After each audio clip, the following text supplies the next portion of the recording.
আমি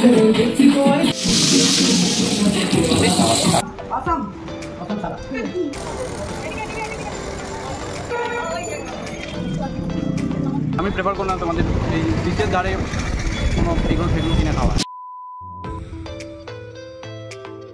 good morning everyone, welcome back to our channel. তো আজকে হচ্ছে পুরী ট্যুরের ডে 5। আর আজকে আমরা ঠিক করেছিলাম সবাই মিলে যে বাজার থেকে টাটকা মাছ এনে পুরী স্টাইলে মাছ ভাজা করে আমরা সবাই খাবো।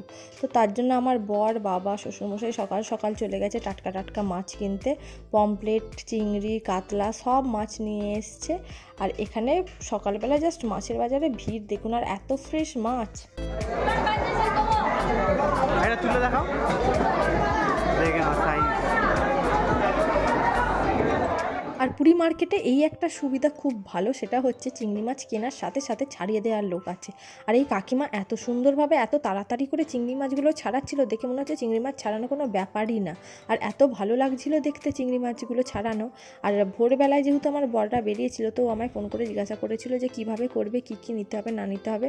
তো মাছ ফাছ ছাড়ানোর পর ওরা একদম ডাইরেক্ট চলে গেছিলো মুদিখানায়। মুদিখানা থেকে যা যাবতীয় মশলা, আদা রসুন বাটার পেস্ট, তেল, ময়দা সব ও নিয়ে চলে ছিল, দিয়ে ম্যারিনেশনে আমি বসিয়ে দিয়েছিলাম। আর এখানে মাছগুলো এত ফ্রেশ ছিল, মানে এত ভালো লেগেছিল খেতে। সেদিনকে আমরা দুপুরবেলা আর কিছু খাইনি, এত আমরা পেট ভরে মাছ ভাজা খেয়েছি। আর যেহেতু রান্নার দায়িত্ব আমার ওপর পড়েছিল, তো আমি ভাবছিলাম যে কিভাবে করব। যেহেতু পুরী স্টাইলে মাছ ভাজা করার ইচ্ছা ছিল, ওরা করে তো দেখেছি, কিন্তু কিভাবে করে জানি না। তো আমি পুরোটাই নিজের মতো করে করেছি। এখানে হচ্ছে পমপ্লেট, চিংড়ি আর কাতলা মাছ চলে এসছে, এখানে যাবতীয় মশলাও চলে এসছে। তো ফার্স্টে পমপ্লেট মাছগুলোর পেটে চিটা লাগিয়ে নিয়েছিলাম, ভালো করে কেটে নিয়েছিলাম, দিয়ে লেবুটাকে কেটে তার ওপর দিয়ে ভালোভাবে ম্যারিনেট করেছিলাম। নুন, দই, আদা রসুন পেস্ট, সস, তারপর হচ্ছে সামান্য সর্ষের তেল, তারপর হলুদ গুঁড়ো, লঙ্কার গুঁড়ো, বেসিক যা মশলা হয় সব দিয়ে ভালোভাবে একদম মিশিয়ে নিয়ে মোটামুটি আধ ঘন্টা মতো আমি মাছগুলোকে রেখেছিলাম, দিয়ে ভাজতে শুরু করে দিয়েছিলাম। কারণ সেদিনকে আমাদের তাড়াহুড়োও ছিল, কারণ মাছ ভাজা খেয়ে নিয়ে তাড়াতাড়ি স্নান টান করে এসে একটু রেস্ট নিয়ে আমরা বিকালে আবার পুরী মন্দিরে যাব ভেবেছিলাম। যেহেতু মাঘী পূর্ণিমা দুদিন পড়েছিল, তো আমার মাইমা বলেছিল যে মাঘী পূর্ণিমার দিনকে নাকি জগন্নাথ প্রভুর দর্শন করা ভীষণ ভালো। তো তার জন্য আমরা ঠিক করেছিলাম যে ঠিক আছে, তাহলে সন্ধ্যেবেলায় সবাই মিলে যাব। তো ওর জন্যই একটু তাড়াহুড়ো করছিলাম। তো এখানে এবার চিংড়ি মাছটা ম্যারিনেট করছি, ওই একইভাবে সব কিছু আমি একইভাবে ম্যারিনেশন করেছি।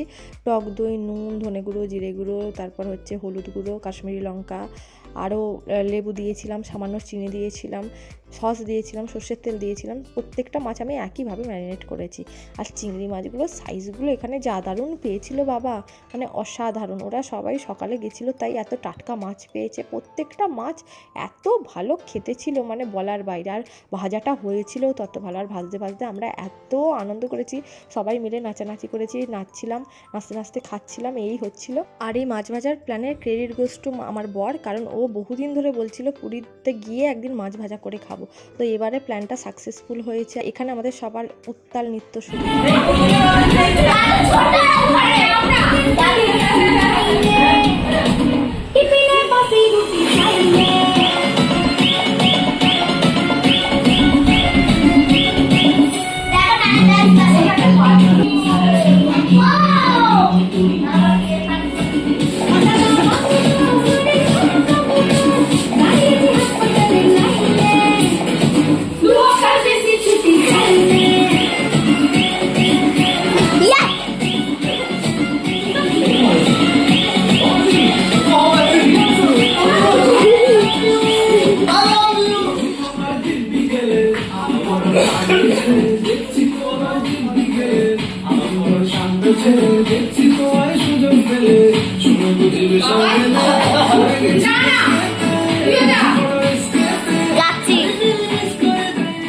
আর এখানে আমরা সবাই মিলে নাচছিলাম, আমার মামি, আমি, আমার বর, আমার শ্বশুরমশাই, বোনের কথা তো বাদই দিন, পাগলের মতো নাচছিল। তো সবাই নাচানাচি করছিল, আমি একবার করে এসে মাছ ভাজছিলাম আর একবার গিয়ে সবার সাথে কোম্পানি দিচ্ছিলাম।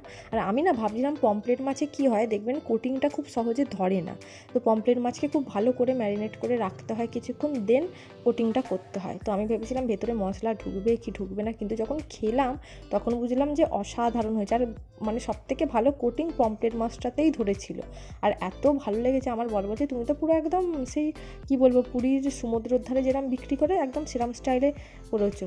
আর এতক্ষণ কষ্ট করে এত খাটাখাটনি করার পর যদি এত ভালো কমপ্লিমেন্ট সবার থেকে পাওয়া যায় তার মতো আনন্দের কিছু নেই। তখন মনে হয় যে আমার খাটুনিটা সাকসেসফুল। তো মাছ ভাজা যখন কমপ্লিট হয় মানে পমপ্লেট, কাতলা, চিংড়ি সব মিলিয়ে এত মাছ ভাজা হয়ে গেছিলো, সব খাওয়ার পর দুপুরে আমরা আর কেউ কিচ্ছু খেতে পারিনি। এত আমরা পেট চিরে মাছ ভাজা খেয়েছিলাম সকালের দিকটা, দুপুরে একটা কেউ দাঁতে ভাত অবধি কাটিনি আমরা। তো তারপর তো বিকালে যেরকম আপনাদের বললাম জগন্নাথ দেবের দর্শন করতে গেছিলাম, তো সেখানে গেছিলাম। আর সব থেকে বড় কথা মাছ ভাজতে ভাজতে আমি সবাইকে বলে দিয়েছিলাম মাছ ভাজা সব কটা মাছ ভাজা কমপ্লিট হবে তারপর সবাই এসে হাত দেবে, নাহলে কি হয় ভাজতে ভাজতে সবাই একটা একটা করে নিয়ে চলে যায়, ওইভাবেই খাওয়া হয়ে যায়। আর ওইভাবে খাওয়ার কোনো সত্যি কথা বলতে মজা নেই, সবাই মিলে একসাথে বসে খাবো সেইটার আনন্দই আলাদা। আর এখানে পমপ্লেট মাছ ভাজাগুলো দেখুন তো কিরম লাগছে না দেখতে হেভি। তো আজকে আমরা মাছ এনে মাছ ভাজা করছি, পুরীর স্টাইলেরই করছি, একটু চেষ্টা করছি। এখানে পমপ্লেট মাছ ভাজা হচ্ছে, এইখানে কাতলা আছে, কাতলাটা ম্যারিনেট করে ওটা কিছুটা দেওয়া আছে ভাজা হচ্ছে। আর এই হচ্ছে চিংড়ি, দেখতে যতটা ভালো হয়েছে আশা করছি খেতেও ততটা ভালো হবে। চিংড়ি এইবারে ফার্স্ট টাইম আমরা এরকম ভাবে মাছ তাও আমার জন্য হ্যাঁ ভাজা হচ্ছে, তো দেখি কিরকম এক্সপিরিয়েন্স হয়। তো এখানে আমার মোটামুটি পমপ্লেট মাছ ভাজা কমপ্লিট। এবার কাতলা মাছটাও একইভাবে দিচ্ছি ভাজার জন্য। তো এরপর দেবো চিংড়ি মাছটা, একে একে সব মাছ ভেজে নিয়েছি। আর পমপ্লেট মাছটা আর চিংড়ি মাছটা ছিল আমাদের জন্য, আর কাতলা মাছটা ছিল আমার মায়ের জন্য, কারণ আমার মা কোনোটাই খায় না, না চিংড়ি না পমপ্লেট। তো আমি মাকে বলেছিলাম যে আমি যেভাবে করছি খেয়ে দেখো, আশা করছি তোমার গন্ধ লাগবে না। আমার মায়ের না পমপ্লেট মাছে একটা গন্ধ লাগে, তো ওর জন্য খায় না, চিংড়ি মাছটা খায় না, মায়ের অ্যালার্জি আছে ওর জন্য। অ্যালার্জি আমাদেরও আছে, তাও আমরা খেয়ে নিই, সেটা কোনো কথা নয়। আর মাছগুলোর সাইজ দেখছেন, চিংড়ি মাছগুলোর একদম বড় বড় সাইজের চিংড়ি মাছ এনেছে। আর আমি এখানে কি করেছিলাম, পমপ্লেট মাছটা আর কাতলা মাছটা আমি জাস্ট নর্মাল ময়দায় দিয়ে এপিট ওপিট করে একটু মানে মাখিয়ে নিয়ে ভেজে নিয়েছিলাম। কিন্তু চিংড়ি মাছটার ক্ষেত্রে কি করেছিলাম, ময়দাটার একটা ব্যাটার তৈরি করে দেন ওটায় দিয়ে তারপর ভেজেছিলাম, কারণ আমি জানতাম না চিংড়ি মাছ আদৌ শুকনো ময়দা ওরকম ধরবে কি ধরবে না, ওর জন্য আমি রিস্ক নিইনি। আর এখানে আমাদের মোটামুটি সব মাছ ভাজা কমপ্লিট, দেখতে তো দেখছেন কীরকম লাগছে। এবার সবাই আস্তে আস্তে খেয়ে রিভিউ দেবে। আর সত্যি কথা বলছি, আমি নিজে করেছি বলে বলছি না, মাছ ভাজাগুলো এত ভালো হবে আমি ভাবতেও পারিনি। সবাই খেয়ে জাস্ট ফ্যান হয়ে গেছে। কমপ্লেটটাতেই বরং তো ভালো কোটিংটা ধরে। কমপ্লেটে ধরে তো চিংড়িটা ধরে তো।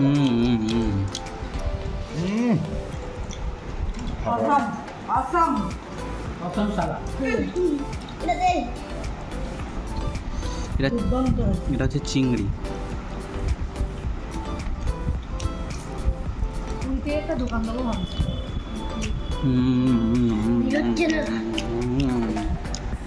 চিংড়িটাও সলিড খেতে। তো তারপর আমরা স্নানে চলে গেছিলাম, সেই ফুটেজটা নিয়ে নিই। তো যখন মন্দিরের কাছে যাচ্ছিলাম তখন দেখি সব জায়গায় এরকম কাঠ নিয়ে জ্বালাচ্ছে। তো যিনি টোটোলা ছিলেন ওনাকে আমি জিজ্ঞাসা করলাম, বললো যেহেতু পূর্ণিমা, মাঘী পূর্ণিমা, তো ওর জন্য সব জায়গায় এটা করা হয়। আর যখন আমরা ভেতরে গেলাম মন্দিরের মানে জগন্নাথ দেবকে দর্শন করতে, তো ওখানেও ওই একই হোম হচ্ছিল, জগন্নাথ দেবের সামনেও হচ্ছিল। আর মাঘী পূর্ণিমাতে এই হোমটা প্রত্যেকটা মন্দির যেখানে যেখানে আছে সব জায়গাতেই এটা। আমরা এসেছি পুরী মন্দিরে, আজকে মাঘী পূর্ণিমা, আজকে দিনও ভালো, আর আজকে প্রচুর ভিড় হবে জগন্নাথ দেবকে দেখার জন্য। আর ওপরে ধ্বজাটা উঠছে আর পাশে একটা পূর্ণিমার চাঁদ, দেখতে খুব সুন্দর লাগে।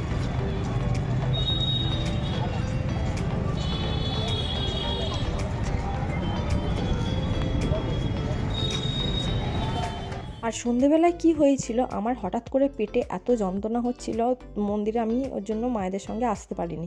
মায়েদের বলেছিলাম তোমরা চলে যাও, যদি আমার পেটের যন্ত্রণা কমে দেন আমি যাব। তো মারা চলে যাওয়ার আধ ঘন্টা পর আমার বড় মায় ওষুধ এনে দিয়েছিল, খেয়ে দিয়ে একটু ঠিক হয়েছিল। তো আমি বললাম যে চলো একবার দর্শন করেই আসি, কারণ আজকের দিনটা খুব ভালো, আজকের দিনে দর্শন করাও ভালো, তো গিয়ে একবার দর্শন করে আসি। কিন্তু অদ্ভুত বিষয়, মন্দিরে যেতেই আমার পেটের ব্যথা একদম কমপ্লিটলি ঠিক হয়ে গেছিলো। প্লাস আমার মনে হচ্ছিল যে গিয়ে মায়েদের সঙ্গে হয়তো দেখা হয়ে যাবে। আমরা যে দরজা দিয়ে ঢুকতে যাচ্ছিলাম সেই দরজাতেই মায়েদের সঙ্গে দেখা হয়ে গেছিলো। আর এত তাড়াতাড়ি গিয়ে দর্শন পাবো আমি ভাবতেও পারিনি। যেহেতু সামনে হোম হচ্ছিল জগন্নাথ মহাপ্রভুর, ওর জন্য একদম সামনে যেতে পারিনি, তার আগেই ব্যারিকেড দিয়ে দিয়েছিল। তো দূর থেকেই আমরা দেখে চলে এসেছিলাম। আর সেদিনকে পূর্ণিমাও ছিল, মন্দিরের পাশে চাঁদটা এত ভালো উঠেছিল মানে কি বলবো, অসাধারণ লাগছিল দেখতে। আর যারা পুরী মন্দিরে গেছেন তারা তো জানেনই যে মন্দিরের মোটামুটি টোটাল 4টে দরজা, সেটা হচ্ছে বাঘ, সিংহ, ঘোড়া আর হাতি। আর প্রত্যেকটা দরজা দিয়ে ঢোকারই একটা মিনিং আছে, এক একটা দরজার এক এক রকম মিনিং। একটা দরজা দিয়ে ঢুকলে অর্থ লাভ হয়, একটাই পুনর্জন্ম হয় না, এরকম ব্যাপার থাকে।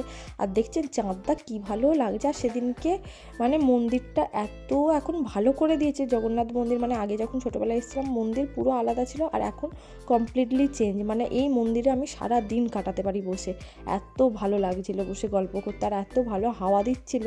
তো দেন ওখান থেকে বেরিয়ে আমরা বাড়ির দিকে রওনা দিচ্ছিলাম। তো আমার বরের খিদে পেয়ে গেছিলো, তো বললো চলো গিয়ে এগ রোল খাই। আমি বললাম ঠিক আছে তাহলে চলো। ও চিকেন রোল বেসিক্যালি অর্ডার দিয়েছিল, কিন্তু চিকেনটা দেখে ভক্তি হয়নি, তো পরে ওটাকে এগ রোল করে দিতে বলেছিল। আর আমি যেমন বললাম যে আমার আগে পেটের যন্ত্রণা হচ্ছিলো, তো আমার কোনো কিছু খাওয়ার ইচ্ছাও ছিল না, তো ও খেয়েছে, ওর একদমই ভালো লাগেনি। পুরী বিচ থেকে এগ রোল কিনলাম, মানে চিকেন রোল কিনতে গেছিলাম, চিকেনের কোয়ালিটি দেখে ভালো লাগে, এগ রোল কিনলাম।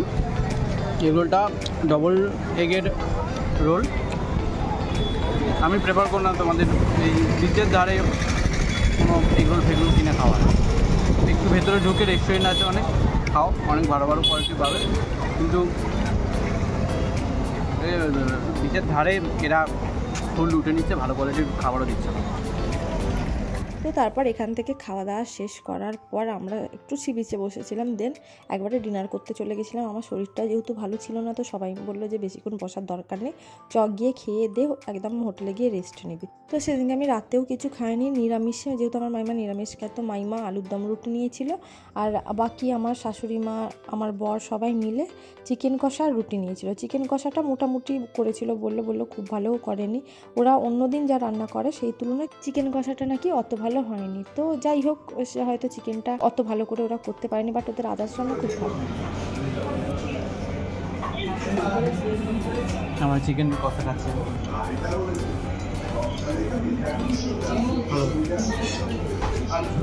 হেবি না কিন্তু ভালো।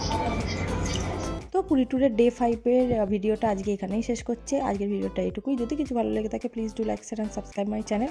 আর আমার ভিডিওগুলো যদি আপনাদের ভালো লেগে থাকে আমার চ্যানেলটা সাবস্ক্রাইব করতে এবং পাশে থাকা বেল আইকনটা হিট করতে একদম ভুলবেন না। তো টিল দেন, টাটা।